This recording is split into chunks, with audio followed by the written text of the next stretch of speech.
Welcome to Listen to Darlinghurst, a History Lab series produced by Catherine Freyne. In this episode, we visit the streets and street corners of Darlinghurst after dark.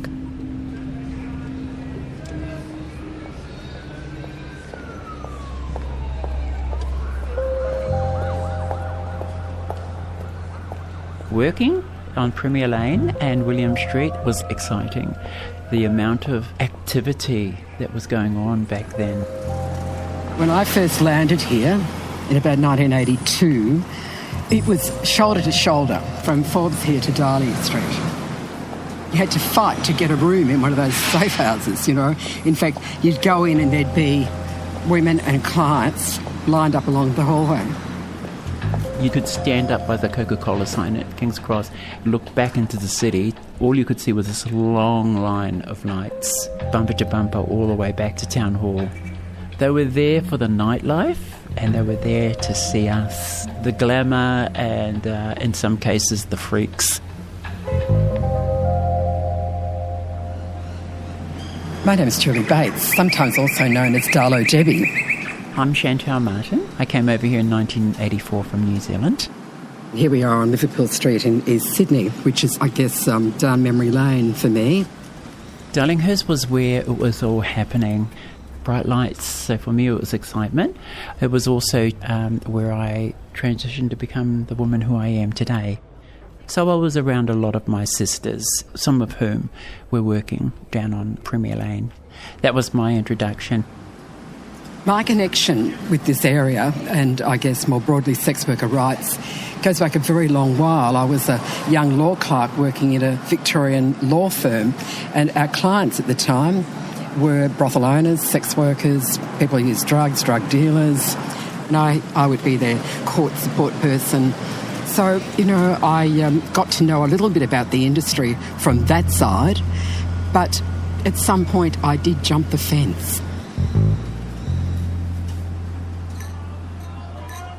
It came about because I had fallen behind on my rent and I had run out of money and I was about to get kicked out of my unit, and I spun around and said to one of the girls, we used to all drink at a hotel called the Rex Hotel and the Bottoms Up Bar, and I said to one of the girls, oh my God, I'm about to get kicked out.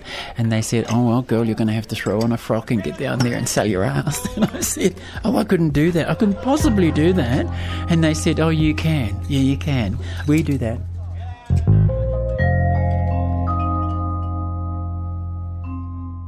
Inner city prostitution and soliciting were the main complaints of residents who attended the Sydney City Council's meeting last night. Good morning, Alderman Antcliffe. Good morning, Mark. I believe that you have a particular interest in the issue because you live in Darlinghurst yourself. How bad is it for a resident? Oh, it's horrific, Margaret. It goes until all hours of the night. It's not the girls themselves.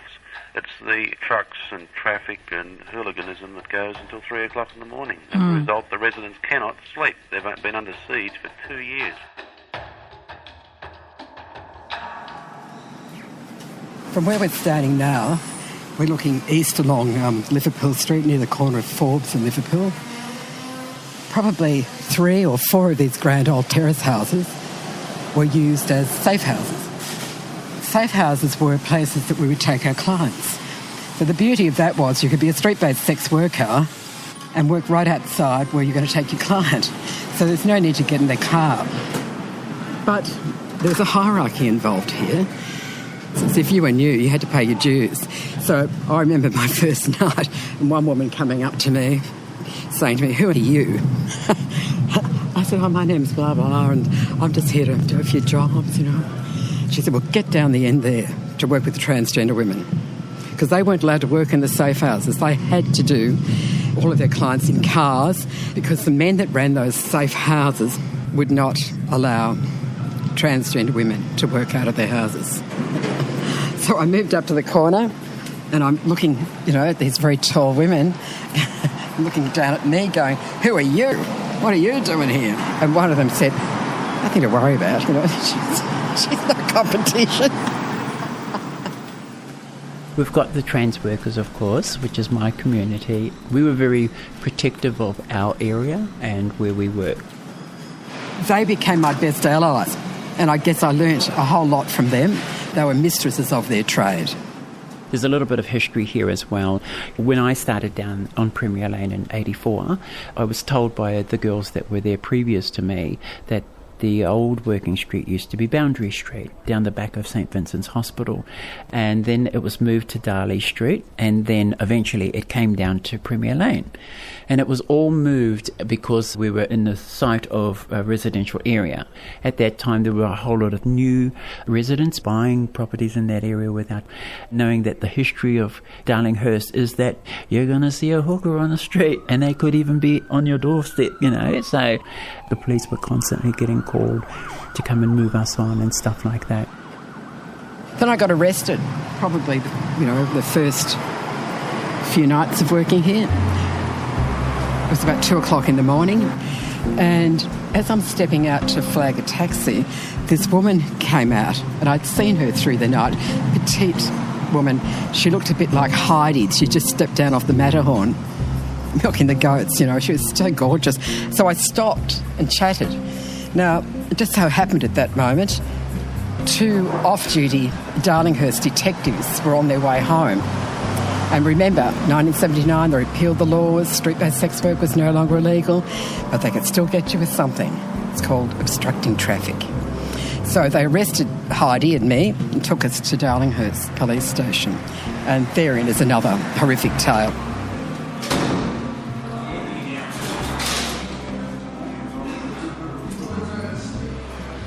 It was a time when you were never quite sure who you were going to encounter by jumping in and out of cars. 9 times out of 10 I was okay, and most of us were okay, but there were a few shaky times down there where some of the girls weren't so okay, where they'd get abused. And the other thing about that time as well, we could never go to the cops to report any of that. In some cases, some of those police were the biggest perpetrators of what was happening to us. They would come down and they would round us up, whoever they caught on Premier Lane, and they would take our money off us and put us in a paddy wagon, and then they'd drive us out west. I remember getting dropped off at Parramatta with another girl, another trans worker, and we were told to find our own way back. And sort of like, okay, we're all dressed up in our hooker gear, right? We're all right out west, and back then, to be out there and to be you, who you are, wasn't the safest place for you to be, and they knew that. They knew that.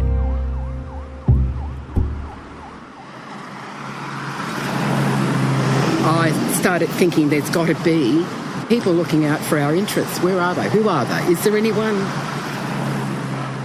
One night, on my corner down there on William and Burke Street, the Salvation Army came by again, offering me one more cold cup of tea and sympathy.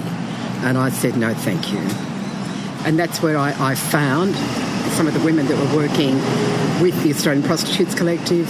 I think within a couple of days of getting involved with them, and I remember the meeting was at the Women's Electoral Lobby, and found myself co-authoring our first submission for funding. So there was this small groundswell of really committed, passionate women, such as Ros Nelson and Jan Aitken and Roberta Perkins. So, within 12 months, I suppose, of that, we managed to get funding. I remember being down there one time when I'd never met Roberta Perkins before. All I saw when I got out in the client's car was this tall woman holding a clipboard, and I thought, who on earth is she? And then she opened her mouth and said, you, I need to talk to you. And I thought, oh my God, I don't know who this person is. And she would go, now, I'm with the University of so-and-so, and I'm doing some research on transgender sex workers, and I'd need a little bit of information from you, and, she'd be a force to reckon with, right? And then she'd be asking these questions, and I thought, okay, I'll answer your questions so you can go away. So she did, and then a client dropped me back onto the street that same night. I saw her, and I said to the client, keep driving. But I had no idea what it was going to mean. I had no idea what she was doing was going to help me and other workers like me get the benefits from this. This is the first place on the planet that decriminalised sex work, and that happened in 1995. It was the first time in the world where it had actually been decriminalised, and the city fathers had listened to the voices of sex workers telling the stories of their experiences.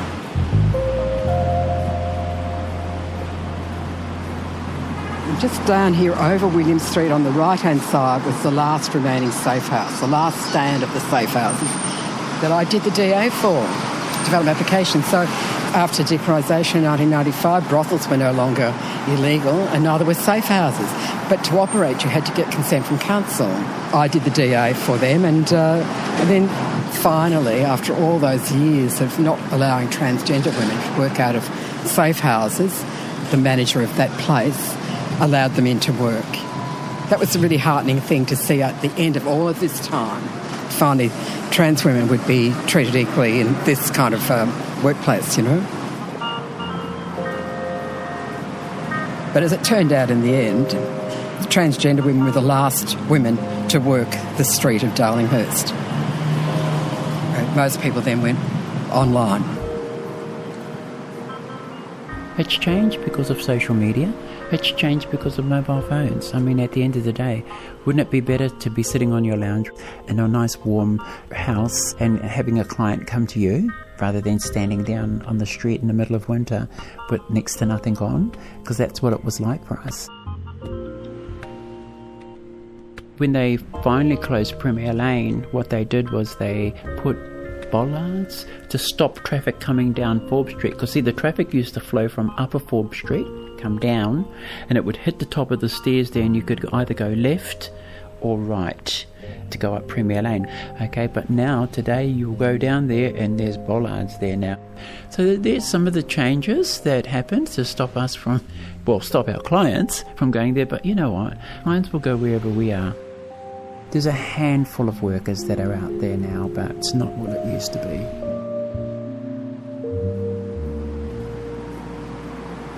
Well, we've come to our last stop, the corner of Stanley and Eurong, where they erected a statue of joy.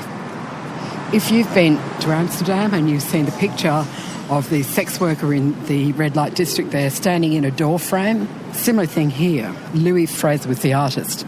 She obviously had some connection with sex workers of the time because this is the heartland of sex work, and it's the heartland too of where the movement starts getting its legs. So Joy stood here not for a very long time. It seems that back in the mid-90s, a resident, a local from around here said, "This is offending me and I want it gone." So they removed Joy, and she's now in the sculpture garden at Macquarie University. I would like to start a campaign for Bring Back Joy. I mean, I really think she should be put back on her pedestal because she was there in honour of all of the women who have ever toiled in sex work to make a living, to support their families, just an ordinary, hard-working woman that once upon a time was quite revered in this neighbourhood. It would be a beautiful way to respect that era and those women.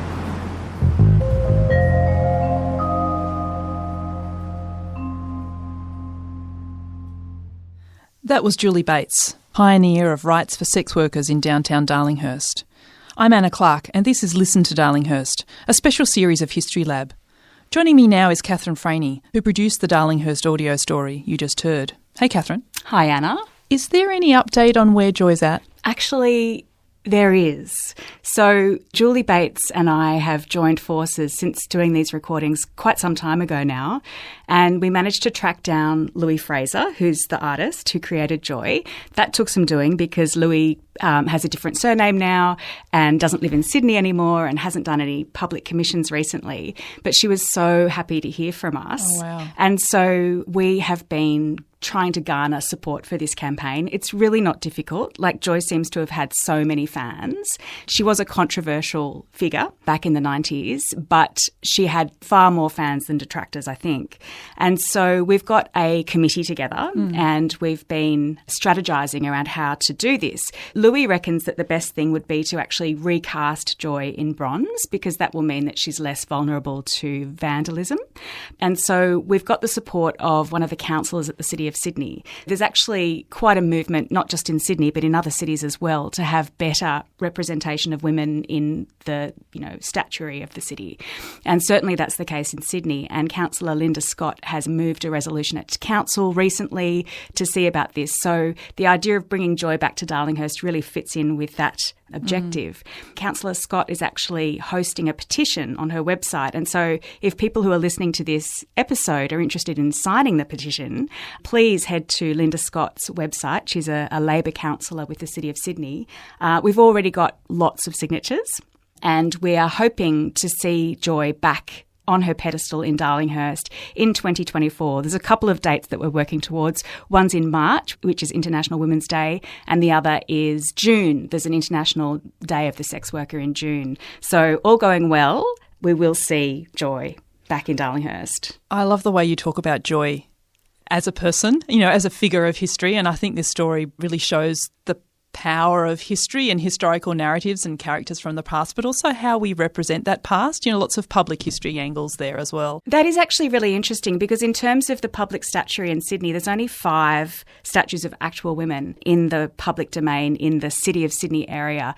I mean, that's an incredibly small number. And Joy isn't a historic character, but you're right, almost through this campaign and through the story of Joy, she's become a character from the past. And I think it just shows so much that relationship between history that happens and also history as something that we do and we think about. It's a practice as well as the past. And it's so interesting to think about this story, which is at its core a story about workers' rights, but it's a very particular area of workers' rights and history that's been pushed to the margins. And so I'm interested for you to chat about the angle. What was the angle that you wanted to highlight in this history? Actually, the origin of this story comes from a conversation I had with an amazing person called Regret. Regret is a DJ, an artist. Regret, I think, had either participated in or had even led some walking tours around the inner city with SWAP, the Sex Workers Outreach Project, pointing out some of the features of the landscape that date back to this battle over street-based sex work and this kind of struggle between street-based sex workers on the one hand, the police on the other, a kind of liberalising state government on another, and then, of course, the council itself. And so things like the creation of cul-de-sacs, which Darlinghurst is full of. This was initiatives to stop people from being able to go around the block, cruising for sex workers. I just thought this is fascinating. These seemingly meaningless features in the sort of built landscape actually have their origins in this turf war. So that was the origin of the story. And then looking into the very unique history of sex worker activism in Australia and its wins, I quickly discovered that New South Wales was the first jurisdiction in the world to decriminalise sex work. And so, I guess just a little bit of research, finding out all of the qualitative research that Roberta Perkins did with transgender sex workers. I was like, wow, this is a really rich history. And it's such an important part of Darlinghurst's history. I mean, this story is very much based in the kind of 80s, but going right back into the mid-20th century, Darlinghurst was a sort of hotspot for sex work. And, there's a little street called Woods Lane, and that was known as the Doors in the 1960s because of all the women standing indoors. So it's a really important sort of part of Darlinghurst's economic and industrial history. And part of the brief with this series was certainly to look at workers and employers, and so it felt like it sort of, fit the bill. Especially when you think about history as place. And you just mentioned there Woods Lane with the doors open, and you can still walk down that lane and get a sense of what it must have been like. And you've also spoken with sex workers for this episode. So there are 2 archives there. There's an oral archive and there's the archive of place, again, that you're able to access for this episode. Yeah, that's right. And there was so much in this story as well that would have been fun to include. For example, the efforts that the Australian Prostitutes Collective took when HIV/AIDS hit to ensure that this industry was proceeding on a safe basis. It was really difficult because brothels were actually illegal at that time, and condoms were evidence that a place was a brothel, and so brothels generally didn't have condoms. But during HIV/AIDS, that was obviously really important. And so Julie suggested to one of the larger brothels in Sydney, look, you really have to come out and say, it's only safe sex on this premises. We've got a condom policy here. And after he did that, other brothels did it. So that was a really important game changer in that period as well. There's so much here that you can't include because of time, but there's also so much here that must be difficult to include because the very archive of the sex work industry is ephemeral. and hard to access as a historian. You have two very generous interlocutors there who talk to you, but perhaps not everybody wants to. And as a historian, what are some of the challenges of telling the stories that might not otherwise be heard? Yeah, look, I think that is a challenge, but I think with storytelling, with oral history, there is an opportunity to access some of these people and some of these stories and to actually improve the archive in that way, to sort of fill it out. The full series of Listen to Darlinghurst is available in the History Lab feed via your favourite podcatcher. Listen to Darlinghurst is a production of the Australian Centre for Public History in partnership with the Paul Ramsay Foundation. The sound engineer is Judy Rapley, music in today's story by Blue Dot Sessions. Archive material from ABC Content Sales. Thanks to Britta Jorgensen and Sarah Gilbert at Impact Studios UTS.